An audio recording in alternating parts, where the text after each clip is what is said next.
Welcome to my YouTube channel Saraswati commerce academy. तो friends, आज हम करने वाले हैं अपना +1 अकाउंट का चैप्टर नंबर 18। ठीक है, हमारा जो चैप्टर नंबर 18 है वो है हमारा बिल्स ऑफ एक्सचेंज, और हम इसके बहुत सारे जो वीडियो सेशन जो है इस चैप्टर से रिलेटेड हम वो ऑलरेडी डिस्कस कर चुके हैं। अगर आपको उनका लिंक चाहिए तो आपको डिस्क्रिप्शन बॉक्स में जाना पड़ेगा, वहां पे चैप्टर नंबर 18 की प्लेलिस्ट गिवन है, आप वहां से चेक कर सकते हैं कोई भी टॉपिक और समझ भी सकते हैं। और इसके अलावा वहां पे फर्स्ट से लेके चैप्टर 17 तक भी वहां पे प्लेलिस्ट जो है वहां पे अपलोड कर रखी है मैंने वहां पे। ठीक है, आपको उनका भी लिंक मिल जाएगा, तो आप कोई भी टॉपिक जो है किसी भी चैप्टर से रिलेटेड जो है समझ सकते हैं। और इसी तरीके से आगे भी ये जो प्लेलिस्ट है वो अपडेट होती रहेंगी, तो आपको अकाउंट्स का पूरा सिलेबस जो है यहाँ पे इस चैनल पे आपको मिल जाएगा। ठीक है, तो आपको अकाउंट से डरने की अब कोई जरूरत नहीं है। ठीक है, आपको अकाउंट का एक एक चीज जो है, एक एक टर्मिनोलॉजी जो है इस चैनल पे आपको समझ में आ जाएगी अगर आप अच्छे से वीडियो देखेंगे तो। ठीक है, तो फ्रेंड्स, अगर आप चैनल पे न्यू है तो चैनल को आप प्लीज सब्सक्राइब कर दीजिए, वीडियो को लाइक कर दीजिए और बेल आइकन को प्रेस जरूर कर दीजिएगा, ताकि आपको आगे आने वाली वीडियोस का नोटिफिकेशन मिलता रहे। और अपने फ्रेंड सर्कल में भी वीडियो को जरूर शेयर कीजिएगा। ठीक है, तो चलिए आज का टॉपिक हम डिस्कस करते हैं। आज के टॉपिक का हमारा नेम है रिटायरिंग ए बिल अंडर रिबेट। अब रिटायरिंग ए बिल अंडर रिबेट क्या होता है? अब देखो, आपको पता है कि अगर आपने पहले वाली वीडियोस देखी हो तो उसमें क्या था कि एक बिल लिखा जाता है। ठीक है, हमने बिल लिखा, किसको लिखा?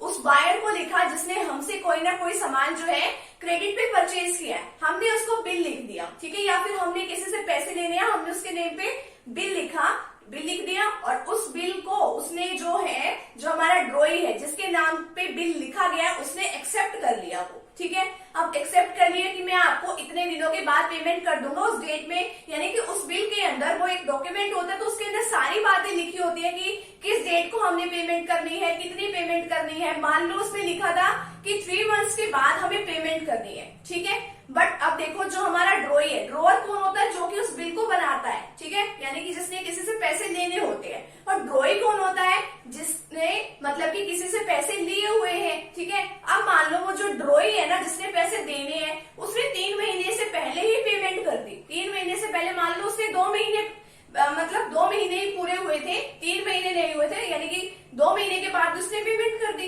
यानी कि उसने पेमेंट क्या कर दी? जल्दी कर दी ना। तो उस जल्दी पेमेंट करने को ही हम क्या कहते हैं? रिटायरिंग ए बिल। ठीक है, अब देखो, उसने जल्दी पेमेंट करी है तो उसको एक फायदा भी तो होना चाहिए। फायदा क्या है? तो उसने, यानी कि उसने जल्दी पेमेंट करी है तो उसको हम डिस्काउंट देते हैं। ठीक है, तो उसको डिस्काउंट मिल जाती है। उस डिस्काउंट को ही हम क्या कहते हैं? उसी को कहते हैं हम रिबेट। ठीक है, जो रिबेट मिलती है वो एक क्या होती है? एक मतलब कि एक स्पेसिफाई उसमें परसेंटेज होती है, तो उस परसेंटेज में वो दी जाती है वो डिस्काउंट। इतने से बात क्लियर? ठीक है, अब देखो, जो पार्टी डिस्काउंट दे रही है, ठीक है, यानी कि जो पार्टी डिस्काउंट दे रही है, यानी कि रिबेट दे रही है, उसके लिए तो वो खर्चा है। ठीक है, और जिस पार्टी को डिस्काउंट मिल रही है यानी रिबेट मिल रही है, उसके लिए वो क्या है? गेन है, यानी कि उसके लिए तो फायदा है, वो उसको रिबेट मिल रही है। ठीक है, तो आप समझते हैं इसकी अकाउंटिंग ट्रीटमेंट जो है किस तरीके से होती है। आपको देखो, एक ड्रॉअर है, ड्रॉअर सपोज करो कि एक्स है कोई। ठीक है, एक्स नेम का कोई पर्सन है जिसने, यानी कि किसी से पैसे लेने हैं, उसने बिल लिखा है। ड्रॉई कौन है? जिसके नेम पे बिल लिखा है। ठीक है, अब इसमें एंट्री क्या होती है? Bank account debit. अब मान लो इसके पास पैसे आ रहे हैं, जब भी पैसे आते हैं हमारे बिजनेस के अंदर तो उसको हम क्या करते हैं? डेबिट करते हैं। ठीक है, अब देखो, पैसे आ रहे हैं, अब देखो हमें क्या देनी पड़ रही है? उसको रिबेट भी देनी पड़ रही है। रिबेट हमारे लिए क्या है? खर्चा है। जो भी खर्चा होता है उसको हम क्या कर देते हैं? डेबिट कर देते हैं, क्योंकि इसमें एक रूल होता है, ये एक नॉमिनल नेचर का अकाउंट है, डेबिट ऑल एक्सपेंसेस। ठीक है, तो रिबेट ऑन बिल हमारे लिए खर्चा है, तो इसलिए हमने इसको डेबिट कर दिया। ठीक है, टू बीआर अकाउंट, यानी कि टू बिल्स रिसीवेबल अकाउंट, ये हमने क्रेडिट क्यों किया? अब देखो, बीआर है, बीआर हमारी एक असेट्स है। अब देखो, पैसे मिल गए, अब बीआर का तो कुछ नहीं लेना देना, वो तो खत्म। ठीक है, बीआर खत्म हो गया ना पैसे मिलने के बाद, तो इसलिए हमने इसको क्रेडिट कर दिया। ठीक है, अब ये हमारी ये टर्मिनोलॉजी है, amount receive before due date. हमें बिफोर यानी कि ड्यू डेट से पहले अमाउंट मिल गई, तो हमारे पास पैसे आए, हमने डिस्काउंट दी, इसलिए वो डेबिट कर दिया, टू बीआर खत्म हो गया। ठीक है, अब ड्रॉई जिसने पैसे देने हैं वो क्या अपनी बुक्स के अंदर एंट्री करेगा?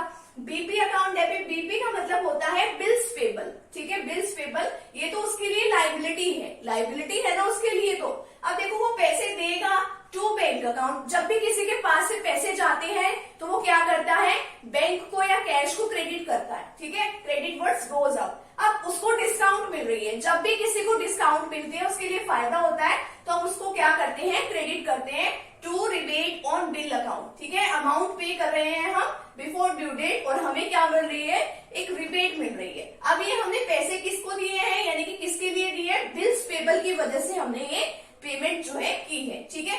तो ये तो है हमारी जर्नल एंट्री। अब इसी से रिलेटेड देखो हमारी ड्रॉअर के भी केस में एंट्री होती है। ड्रॉअर अपनी अलग बुक्स में एंट्री करता है और जो ड्रॉई है वो अलग बुक्स में अपनी एंट्री करता है, ठीक है। अब देखिए प्रैक्टिकल क्वेश्चन भी करते हैं इसमें।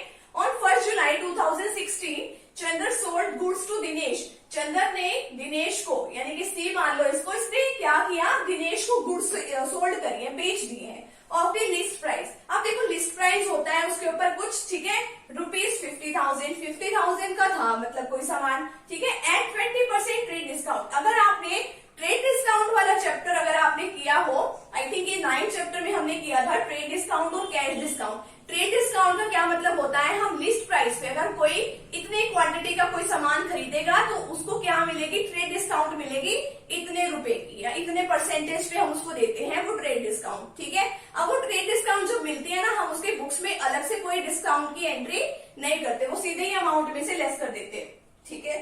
अब देखिए next, and on the same day, अब उसी दिन क्या किया गया, ड्रू अ बिल, बिल लिख दिया गया, किसके नेम पे लिखा, दिनेश के, क्योंकि अब लिखने वाला कौन है, चंदर, इसके नेम पे लिखा जाएगा, दिनेश के नेम पे लिखा जाएगा।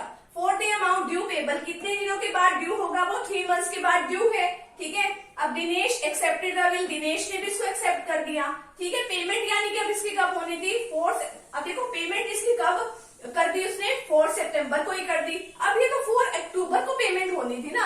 अब देखो 1 जुलाई के बाद क्या आना था, पहले तो 1 जुलाई के बाद आना था, अभी तो अगस्त आना था, फिर सितंबर, फिर अक्टूबर, 4 अक्टूबर को पेमेंट होनी थी। अब देखो आप कहोगे कि यहाँ पे तो 1 है, यहाँ पे 4 है। अब देखो इसके अंदर डेट ऑफ मैच्योरिटी में हम 3 डेज जो है वो ग्रेस पीरियड के भी ऐड कर देते हैं, तो दैट्स वाई यहाँ पे 1 की बजाय यहाँ पे कितना आ गया, 4, ठीक है, 4 सितंबर। अब देखो इसने तो 2 महीने के बाद ही पेमेंट कर दी, तो इसीलिए अब इसको क्या दी गई, तो ये दिनेश जो है रिटायर हिज एक्सेप्टेंस, यानी कि इसकी जो एक्सेप्टेंस वगैरह है इसका बिल रिटायर हो गया, इसने टाइम से पहले पेमेंट कर दी, ठीक है। रिसीविंग अ रिबेट, अब इसको रिबेट मिल रही है 15%।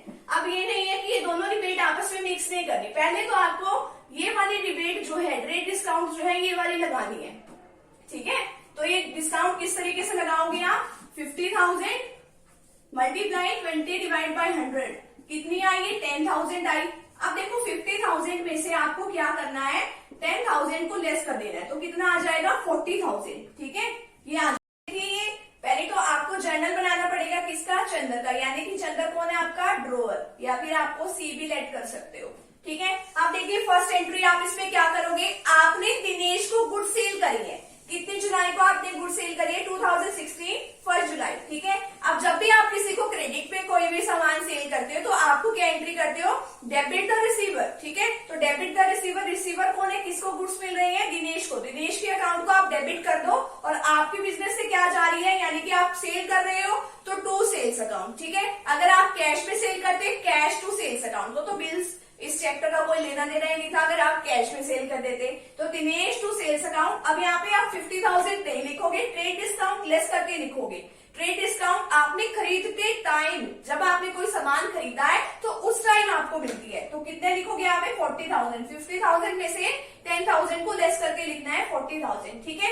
अब देखिए आपने दिनेश के नाम पे बिल लिखा, बिल लिख लिया आपने और दिनेश ने उसको एक्सेप्ट कर दिया। जब उसने बिल को एक्सेप्ट किया तो वो बिल क्या बन गया, BR बन गया, बिल्स रिसीवेबल, ठीक है। तो बिल्स रिसीवेबल जब बनता है ना, आपकी असेट्स जो है इंक्रीज होगी, तो आपने क्या करना है, यहाँ पे लिखोगे आप BR अकाउंट डेबिट, ठीक है। कितने से आपका बिल बना, 40,000 से बना, 40,000, ठीक है। अब यहाँ पे क्या लिखोगे, टू दिनेश अकाउंट, ठीक है। यहाँ से आपको एक्सेप्टेंस मिल रही है, ठीक है। एक्सेप्टेंस कौन दे रहा है, दिनेश दे रहा है, एक्सेप्टेंस देने वाला, यानी कि दे रहा है वो क्रेडिट द गिवर, तो इसलिए हमने यहाँ पे टू दिनेश लिख दिया, ठीक है। 40,000 से एंट्री कर देंगे। अब यहाँ पे बात आ रही है आपकी पेमेंट की, तो ये वाली एंट्री हम कर देंगे। सितंबर 4 को आपकी पेमेंट आ रही है, आपके पास पैसे आ रहे हैं, बैंक अकाउंट डेबिट, ठीक है। आपको डिस्काउंट भी मिल रही है, कितनी डिस्काउंट मिल रही है आपको? 15% आपको डिस्काउंट मिल रही है ये वाली, ठीक है। तो rebate on bill account debit, ठीक है। और क्या एंट्री करोगे? आपका बीआर खत्म हो रहा है, जो बीआर अकाउंट, बीआर का मतलब बिल्स रिसीवेबल अकाउंट, आपका बीआर कितने का था? 40,000 का था ना ट्रेड डिस्काउंट को लेस करने के बाद। अब आपको ये रिबेट भी मिल रही है, ठीक है। अब रिबेट कैसे लगाओगे आप? ये देखो, ये आपका 40,000 है, ठीक है। 15% आपको रिबेट मिल रही है। अब देखो कितने मंथ पहले आप पेमेंट कर रहे हो? 1 मंथ पहले आपने पेमेंट करी, तो 1 डिवाइड बाई 12, क्योंकि 1 ईयर में कितने मंथ्स होते हैं? 12 मंथ्स होते हैं, ठीक है। तो 1 डिवाइड बाई 12 कितनी रिबेट मिल रही है आपको? 500, ठीक है। तो आप रिबेट वाले उसमें लिखोगे कॉलम में, डेबिट अमाउंट में आप लिखोगे 500, ठीक है। 40,000 में से आप 500 को लेस कर दो तो आपके पास कितने पैसे आएंगे? 39,500, ठीक है। तो ये आपने एंट्री करनी है ड्रॉअर के केस में। अब ये है आपने जर्नल ऑफ दिनेश, ठीक है। दिनेश का आपने जर्नल बनाना है, ये है आपका ड्रॉइंग। वही same format, date, particulars, LF, debit amount, credit amount, ठीक है। ये 1 जुलाई को एंट्री करी। जब देखो उसने तो ड्रॉअर ने क्या एंट्री करी थी? ड्रॉअर के तो उससे तो वो सेल हुई थी। अब देखो जो जे दिनेश है जिसने सामान खरीदा है, वो अपनी बुक्स में क्या एंट्री करेगा? उसने तो परचेज किया है, तो परचेज अकाउंट डेबिट, ठीक है। 40,000 से, ठीक है। अब यहाँ पे 2 चंदर लिखेंगे। क्यों लिखा है हमने यहाँ पे 2C मान लो इसको? क्यों लिखा है हमने यहाँ पे? क्योंकि हमारा क्रेडिटर है, ठीक है। अब क्रेडिटर है तो इसलिए हमने यहाँ पे इसको क्या कर दिया? क्रेडिट कर दिया, ठीक है। अगर हम यहाँ पे कैश में सामान खरीद लेते तो परचेजेस टू कैश आता, और अगर हम किसी से क्रेडिट पे कोई सामान खरीदते हैं तो यहाँ पे क्रेडिटर का नेम आता है। 40,000 से, ठीक है। यहाँ पे भी 50,000 का कोई रोल नहीं है। अब जुलाई 1 को, अब देखो आपने एक्सेप्टेंस दी है, किसको एक्सेप्टेंस मिली है? चंदर को मिली है, तो डेबिट द रिसीवर, ठीक है। किसके ऊपर एक्सेप्टेंस मिली है? ये आपकी लाइबिलिटी है बिल्स पेबल टू बीपी, ठीक है। 40,000 से, ठीक है। अब आपने उसको पेमेंट करी है। जब आप उसको पेमेंट कर रहे हो तो ये वाली एंट्री आपको हर केस में करनी है। बीपी अकाउंट डेबिट 40,000, अब आपका बिल्स पेबल आपके उससे खत्म हो रहा है, ठीक है। तो इसलिए आपने उसको डेबिट कर दिया। टू बैंक अकाउंट, अब आपके पास से पैसे जा रहे हैं। कितने पैसे गए आपके पास से? आपको मतलब डिस्काउंट मिलने के बाद आपको कितने पैसे गए? 39,500। रिबेट कितने की मिली? 500 की, ठीक है। बिल्स पेबल कितने का था? 40,000 का। तो ये आपने बिल जो है रिटायर्ड कर दिया। रिटायर्ड होता है अगर आप ड्यू डेट से पहले उसको पेमेंट कर देते हो, ठीक है। तो ये है आपका केस, ठीक है। इसमें क्या था? रिटायरिंग ए बिल अंडर रिबेट, ठीक है। तो आज का हमारा वीडियो सेशन इस टॉपिक के ऊपर था। नेक्स्ट वीडियो सेशन में हम डिस्कस करने वाले हैं डिसऑनर ऑफ बिल। उसमें डिस्कस करेंगे नोटिंग चार्जेस वगैरह क्या होते हैं, और उसकी जर्नल एंट्रीज को हम सीखेंगे। तो आप वो भी वीडियो सेशन जरूर देखिएगा। तो मिलते हैं नेक्स्ट टॉपिक के साथ या नेक्स्ट वीडियो के साथ। Thank you very much.